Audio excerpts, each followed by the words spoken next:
Hello guys, welcome to my new vlog part 2 मध्ये. तर काल आपण सगळं माझं पार्ट 1 संघर्षाची स्टोरी पार्ट 1 जो मी पार्ट टाकला होता, तर त्याच्यावर तुम्ही मला इतकं भरभरून प्रेम केलं, इतका सगळा सपोर्ट केला. त्याच्यामध्ये एक प्रॉब्लेम पण झाला, की सकाळी मी तो व्लॉग टाकलेला, तो विथिन 40 मिनिटमध्ये डिलीट केला गेला. आणि माझा त्याच्या आधीचा पण, की माझ्या नवऱ्याबद्दलचे मला लोकं विचारत होते ते आणि म्हणजे YouTube फॅमिली विचारायची आणि माझं मंगळसूत्र मी कोणाच्या नावाचं घालते, तो व्लॉगसुद्धा माझा डिलीट झालाय. तर ज्या कोणी बघितलाय तो व्लॉग, प्लीज त्यांनी तो नाही बघितला तरी पण चालेल. मी तो परत एकदा अपलोड करणार आहे. आणि हां, माझा पार्ट 1 स्टोरीसुद्धा डिलीट झालेली. तर ती पण मी दुपारी नंतर 1 वाजता परत अपलोड केलेली. आणि 1 वाजता अपलोड करून आत्तापर्यंत तुम्ही खरंच मला खूप सपोर्ट केलं. तर त्याच्यामध्ये मला खूप सगळ्या व्यक्तींनी विचारलेलं, की म्हणजे काहींना खरंच ती खूप इमोशनल स्टोरी वाटली, काही खूप रडले ते स्टोरी बघताना. आणि काहींना म्हणजे बघा, तो तर माझा संघर्ष नव्हता. ती गोष्ट अशी होती, की माझे मम्मी-पप्पा एक्सपायर झाले. तो माझा संघर्ष नव्हता तिथे. संघर्ष तर तिथून पुढे सुरू झाला माझ्या आयुष्याचा. काहींना खरंच चिमणी पाखरू जो मूव्ही होता, तो आठवला. तर मला सांगताना खरंच रडायला आलं नाही, पण मला तुमच्या कमेंट वाचून नक्की रडायला आलं.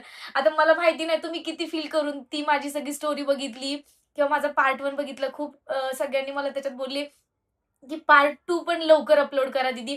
म्हणजे काल लाईव्हमध्येच मला सगळे बोलत होते, की नाही पार्ट 2 ची आम्ही खूप वेट करतोय. लवकर टाका, लवकर टाका. तर त्यांना सगळ्यांना मी सांगितलं होतं 9:30ला 10ला टाकेल, पण मला काही पॉसिबल झालं नाही. तर मी थोडंसं उशिरापर्यंत तुम्हाला तो देईल नक्कीच आज. तर त्याच्यामध्ये असं सगळ्यांनी मला विचारलं, "तुझ्या 4 नंबरच्या बहिणीला काय झालं होतं? ती कसं काय एक्सपायर झाली?" तर काय झालेलं जेव्हा माझी 4 नंबरची बहीण झाली, तर ती ॲक्चुअली प्रीमेच्युअर होती. म्हणजे माझ्या मम्मीला ती 7व्या महिन्यात झाली होती. म्हणजे तिला जन्मताच एक प्रॉब्लेम होता, की तिची जी छाती आहे ना, ती खालीवर होती आणि 7व्या महिन्यात झाल्यामुळे आणि आता कदाचित पूर्वी लोकांना एवढं काही कळत पण नव्हतं जास्त गोष्टी किंवा कळाल्या तरी उपचार करण्यासाठी जे पाहिजे त्या गोष्टी उपलब्ध नाही झाल्या. त्याच्यामुळे ती कुपोषितच जन्माला आली होती. आणि माझी मम्मी गेल्याच्या नंतर एक तर 2-3 महिन्यांनी काहीतरी ती एक्सपायर झालेली. माझ्या मम्मीसोबत नाही एक्सपायर झालेली. माझ्या मम्मीनंतर ती 1-2 महिन्यांनी एक्सपायर झालेली. तर तुम्ही मला सगळे विचारत होते, की तुझी 4 नंबरची बहीण का बरं एक्सपायर झाली? तर माझी मम्मी गेल्याच्या नंतर ऑलरेडी तिला असा पण प्रॉब्लेम होता. पण काय झालं, जोपर्यंत माझी मम्मी होती, तोपर्यंत थोडंफार गोष्टींचं बऱ्यापैकी तिच्याकडे लक्ष दिलं जायचं. पण त्याच्यानंतर जेव्हा आपले आई-वडील नसतात, तेव्हा बाकीचे आपल्याकडे एवढी काळजी देत नाही किंवा एवढी काळजी घेत नाही. तसंच काहीतरी तिच्यासोबत पण झालं आणि त्याच्यामुळे ती लवकरच आमच्यातून ती पण गेली.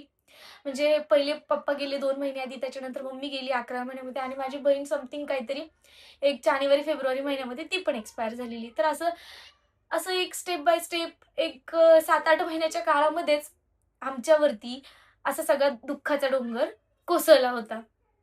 आणि मी तुम्हाला सांगितलंय, मला रडून ती स्टोरी तुमच्यासमोर सांगायची नाहीये. ती फील तुम्हाला करायची आहे. पण काय होतं ह्या सगळ्या गोष्टी म्हणजे मला ते फ्लॅशबॅक होतं, की तेव्हाच खूप वर्ष झाली आता त्या गोष्टीला. पण सांगताना ना आठवलं जातं. ठीक आहे.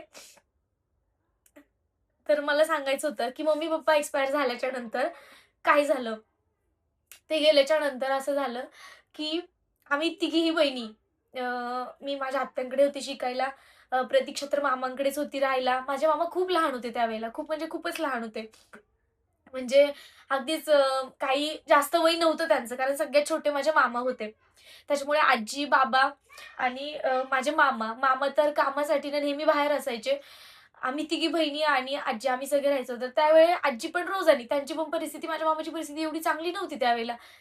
एकदम अ, गरीब होती. खूप गरीब म्हटलं तरी पण चालेल. कारण की छोटंसं घर होतं एकदम. त्याच्यापुढे असं पाचटाचं सपार असतं ना, तसं सपार होतं आणि एकदम गरीब परिस्थिती होती. माझे आजी-बाबा दोघं पण त्यावेळेला ₹100 रोज होता.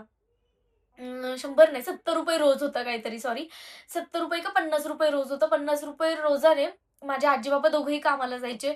बाबा काही घरात पैसे देत नव्हते, पण आजीच्या म्हणजे बघा हप्त्याचे माझ्या मामाच्या इकडे फक्त गुरुवारची सुट्टी असायची आजीला माझ्या आणि दर गुरुवारी त्यांचा पगार व्हायचा. आठवडाभराचा जो रोजाने कामाला गेल्याच्यानंतर पगार व्हायचा. म्हणजे फक्त त्याच्यामध्ये ₹350 यायचे. ₹350 मध्ये ती धान्य विकत घ्यायला लागायचं. जे रोज जाळायला सरपण लागतं ना, ते तिला वखारीतून एक काहीतरी ₹70 मन एक सरपण होतं त्यावेळेला. ते 1 मन ती सरपण आणायची दर गुरुवारी तिचं ते काम असायचं. एक ₹100 70-80 ₹100 तेव्हा स्वस्ताही होती थोडीशी. ₹100 चा बाजार भरायची आणि ₹50-60 म्हणजे एवढं सगळं करून तिच्याकडे फक्त ₹50 ते ₹60 बाजूला राहायचे. म्हणजे हे बघा, त्यावेळेस माझी मेंटॅलिटी लहान होती. म्हणजे मला वाटायचं की आमच्यासाठी काय करत नाही. आत्ता मला ती गोष्ट कळतीये, रिअलाईज होतीये, की त्यावेळेस ती जे सगळं करत होती, ते तिच्यासाठी खूप कठीण होतं. कारण की आम्हाला सपोर्ट करणारं कोणीच नव्हतं. आई गेलेली, वडील गेलेले, आम्ही 3 मुली, कुठल्या नातेवाईकाचा सपोर्ट नाही आणि मामाची आई, कारण माझी जी आजी आहे ती मूकबधीर आहे. म्हणजे तिला इतकं पण काही कळलं किंवा कळालं असतं किंवा नसतं ते मला नाही माहिती. पण असं तिने विचार केला, की ती कशी करणार आहे? म्हणून माझ्या आईनी सगळे आम्ही तिकडे जाऊन राहिलेलो आणि तिकडेच माझ्या आईने जीव सोडला होता. तर तेव्हा ती माझी आजी ह्या सगळ्या गोष्टी आमच्यासाठी करत होती. कदाचित ती करत होती ती खूप मोठी गोष्ट होती. पण आमची मेंटॅलिटी इतकी मोठी नव्हती, की ती जे करते ते आमच्यासाठी खूप मोठं आहे. त्यावेळेस ना आम्हाला त्या गोष्टीचं खूप म्हणजे मला तरी या दोघींना तर काही कळत नव्हतं. प्रतीक्षाला आणि आल्या त्या खूप लहान होत्या. त्याच्यामुळे त्या लोकांना तर काही कळत नव्हतं जास्त. मग ती जी आमच्यासोबत वागायची, मी तर खूप छोटी होती. मी 7.5 किंवा 7 वर्षाची असेल. तर सकाळी आम्हाला 6:30 वाजता उठायचो. माझ्या मामाचं खूप मोठं अंगण आहे. सकाळी 7:30 थंडी असू दे, पावसाळा असू दे, उन्हाळा असू दे, कुठलाही ऋतू असू दे. सकाळी 6 वाजता उठून इतकं मोठं अंगण म्हणजे हातामध्ये झाडू पण खराटा असतं ना झाडू, तो पण बसायचा नाही. 6:30 वाजता ते अंगण झाडायला लागायचं. म्हणजे उन्हाळ्याच्या दिवसांमध्ये तरी काय वाटायचं नाही. पण जेव्हा थंडीचे दिवस म्हणजे इतकं आपले हात पण बधीर, माझे तर हात पण बधीर व्हायचे, की इतकं मोठं अंगण झाडायचं. सपाट झाडू नाही मारले तर आमचे बाबा डायरेक्ट असं ना शेमटी घेऊन माहिती मारायची शेमटी असती, ती घेऊनच मागे उभे असायचे आणि ते विचार नाही करायचे ऋतू कुठला आहे, डायरेक्ट पायांवरती सपासप मारायचे. म्हणजे छोटी चूक करणं पण ना त्यावेळेस असं खूप मोठी गोष्ट होती. आणि पहिल्या 3-4 महिन्यामध्ये 3-1 महिन्यामध्ये माझी बहीण पण आमच्यासोबत होती. तर त्यावेळेस आमचं नेहमीचं शेड्यूल झालं होतं. आजी-बाबा 10 वाजता कामाला जायचे. आम्ही तिघी बहिणी उठायचो. अंघोळीचा काही प्रकार नव्हता. आम्ही ना आमच्या आजीला गुरुवारी ना 1 दिवसाची सुट्टी असायची. तर त्या दिवशी आम्ही फक्त अंघोळ करायचो. आणि त्यावेळेस ना अ, म्हणजे आमच्या इकडे पाण्याचा थोडा प्रॉब्लेमच होता. पाणी पण आम्हीच आणायचो. म्हणजे मी एवढी लहान होते तरी मी हंडा, प्रतीक्षा कळशी घ्यायची आणि आता खूप छोटी होती म्हणजे ती 3च वर्षाची असेल. खूप छोटी म्हणजे जस्ट चालायला शिकली होती. त्याच्यामुळं ती काही काम नव्हती करत त्यावेळेला. तर आम्ही विहिरीवरून म्हणजे खूप लांब होती मामाची इकडे जवळ-जवळ अर्धा किलोमीटर तरी असेल हां, अर्धा किलोमीटरचं डिस्टन्स असेल मामाच्या घरापासनं. सॉरी हां. 9 मिनिट झाले. तर ना मामाच्या घरापासनं ना ती विहीर जी होती ना, ती अर्धा किलोमीटर तरी आपण अर्धा ते 1 किलोमीटर पकडून चालू.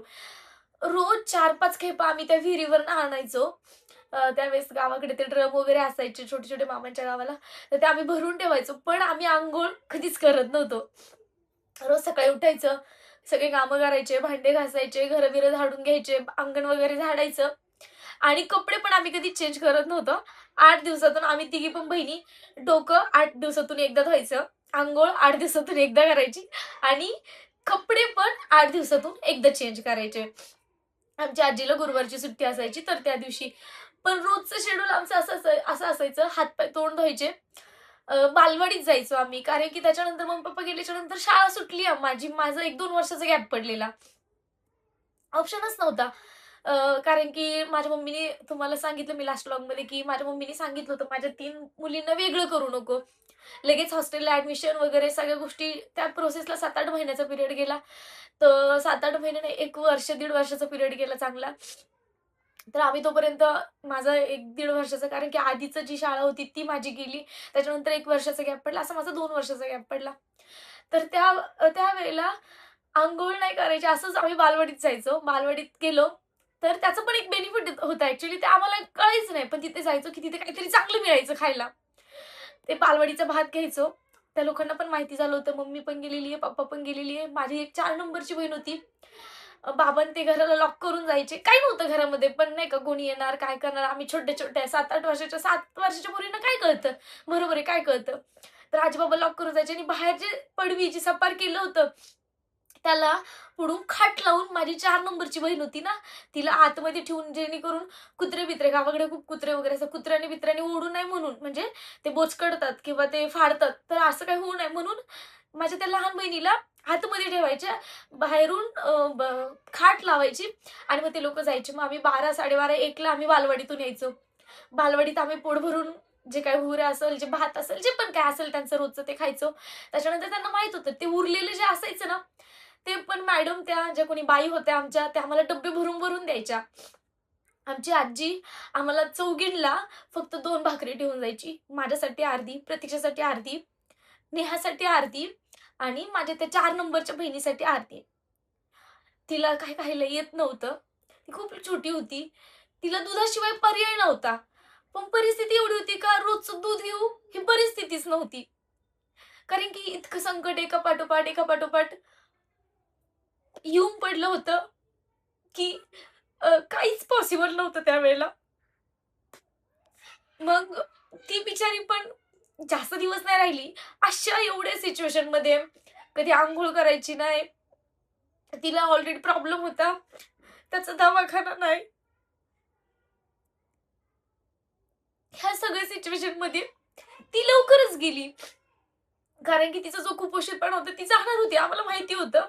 पण अ, हे बघा शेवटी आमचं रक्त आहे. ह्या दोघींना ते काही कळत नव्हतं. पण त्या माझ्या बहिणीसाठी आजही मला कधीही तिची आठवण आली ना, तर माझ्या डोळ्यातलं पाणी कारण की तिच्यासोबत जे पण घडलं गेलं, जे पण झालं, आम्हाला म्हणजे मला नेहमी रडायला यायचं. त्यावेळेस मला काय कळायचं, काही कळत नव्हतं. पण तरी पण त्यावेळेस पण मला तिच्यासाठी खूप वाईट वाटायचं. एकतर त्यावेळेस मला असं वाटायचं, की नको हिने जगायला. कारण की ती ती असं म्हणजे तिला त्रास व्हायचा कधी-कधी. उलट्या होणं, जुलाब होणं. ती कुपोषितच होती. कधी काय एक्स्ट्रा वेगळं खाल्लं गेलं, तिला त्या गोष्टी सहन नव्हत्या होत. तर ती जुलाब करायची. तर आम्ही पण लहान होतो यार. मला पण त्या एवढ्या सगळ्या गोष्टी असं काय कळतं 7 वर्षाच्या मुलीला. मला पण त्या गोष्टी असं कळायचं नाही. कसं क्लीन करायचं, काय क्लीन करायचं किंवा किती पण पाऊस असू दे, किती पण कुठलं पण वातावरण असू दे, तिला गार पाण्यानेच धुणं. आपण आजही आपल्या बाळाला गार पाण्यात वॉश नाही करू शकत. तर असं मला वाटायचं, की नको यार हिने जगायला. इतकं इतकं दुःख एखाद्याच्या वाट्याला नको, कधीच नको. तर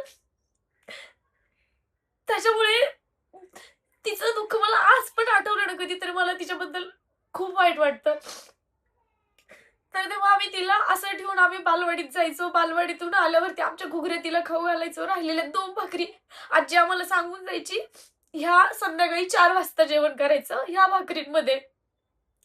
तर आम्ही मग बोलायचो, "ठीक आहे यार, सकाळी पण बालवाडीतून खाऊन आलोय घुगऱ्या." सकाळी तर ऑलरेडी जेवण करून यायचो, कारण की खायलाच आम्ही डायरेक्ट बालवाडीत जायचो. बालवाडीत घुगऱ्या खायचो, परत त्या घेऊन येऊन दुपारच्या 2 वाजता जेवण करायचो आणि भाकरी आम्ही संध्याकाळी 4:30-5 वाजता त्या भाकरी खायचो. पण राहिलेल्या वेळेमध्ये पायामध्ये चप्पल नसायची, 8-8 दिवसाचे एकदम काळे झालेले कपडे असायचे. इतका घाण वास यायचा त्या कपड्यांचा, की आमच्या बाजूला ना वरती मी माझ्या एका व्लॉगमध्ये तुम्हाला किंवा माझ्या एका व्हिडिओमध्ये तुम्ही बघितले जे मी असं सांगितलेलं माझ्या मामाच्या बाजूचे हे लोकं आहेत आणि हे इथं माझे मित्र-मैत्रिणी पण राहायचे. ते लोकं आम्हाला कधी खेळायला पण घेत नव्हते, की का तर आम्ही अंघोळ करत नाही. आमच्या कपड्याचा घाण वास येतो किंवा अ, असं नाही का ते आमच्यासमोर जेवण करत असले आमच्या आजीने तर सांगितलेलं असायचं ना, की तुम्ही जेवण हे सगळं 5 वाजताच करायचं. तर आम्ही तिकडे जायचो नाही कधी खेळायला. कधीतरी आम्ही फक्त गुरुवारी अंघोळ करायचो ना, तर ते आम्हाला 1-2 दिवस जोपर्यंत आम्ही चांगल्या वाटतो ना, तोपर्यंत आम्हाला खेळायला घ्यायचे ते लोकं. म्हणजे बघा, आज ते लोकं कुठे आहेत ना मला माहिती नाही. पण आम्ही खूप बेटर आहे आज. मला ना माझ्या प्रत्येक दिवसाची आणि हा तो संघर्ष चालू झालेला तेव्हापासून. कारण की आई होती तेव्हा तर माझी आजी पण खूप जीव लावायची. तेव्हा मला दिवसातून 4 वेळा विचारायची, "तुला जेवायचं का?" पण आई गेल्यानंतर त्यांना एक वेळचं जेवण देणं सुद्धा किती कठीण झालेलं.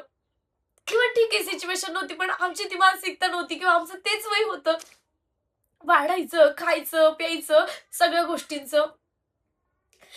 तर राहिलेल्या वेळेमध्ये आम्ही बिना चपलीचं 4-4 किलोमीटर म्हणजे आजीनं बाहेर अशी गोणी ठेवून जायची, की ही गोणी घ्यायची आणि तुम्ही दिवसभर गवऱ्या गोळा करून आणायच्या आणि गवऱ्या गोळा करून आणल्या तरच तुम्हाला मी उद्या भाकरी ठेवून जाईन.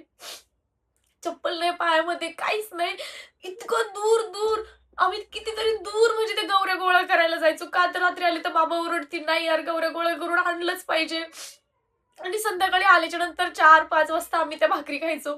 आणि 4-5 वाजता भाकरी खायला लावायचं, पण एक रिझन असं होतं, की कधी-कधी ती भाजी आंबून पण जायची. माहीत नाही ना यार काय काय असतं आंबलेलं, थोडं खराब लागलं तर एवढंच आहे खायला. खायला तर लागायचंच ना, पोट आहे, कोणाकडे मागणार आहे?